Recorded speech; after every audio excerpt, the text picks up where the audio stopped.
Myanmar's ambassador to the UK has been locked out of the embassy in London. He said representatives of Myanmar's military junta have taken control of the building. This is kind of coup. Okay. Thank you. Who is in the building? Defense attache. They occupy my embassy. Okay.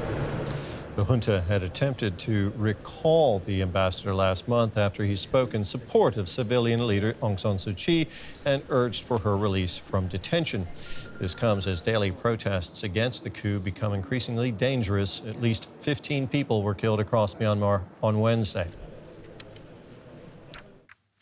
Earlier, I spoke with reporter Minh Tant, who has been covering events in Myanmar. I began by asking about the reports of more violence in the past 24 hours. Minh Tant, you left Myanmar a short while ago for security reasons. What are you hearing about the current situation there? So what we're seeing in the current situation is that it's becoming more and more dangerous to go out and protest. And even though you are still seeing some protests in especially more rural areas, people in larger cities are avoiding large gatherings for now and are staging protests in other ways.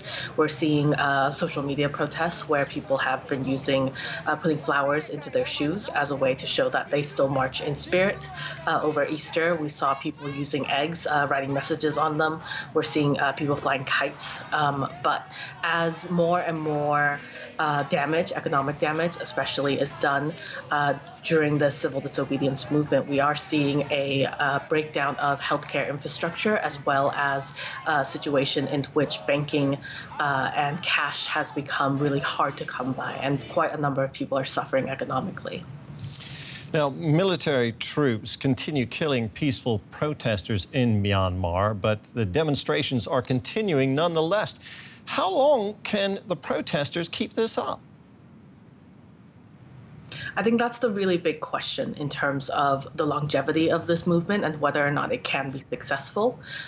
We are starting to see a shift away from massive street demonstrations.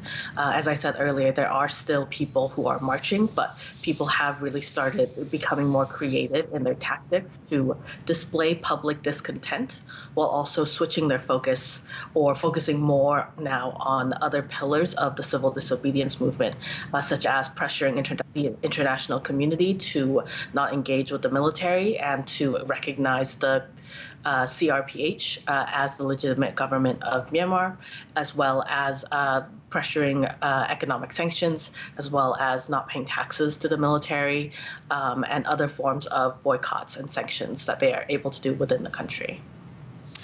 Last night, we saw Myanmar's ambassador to the UK barred from entering his own embassy.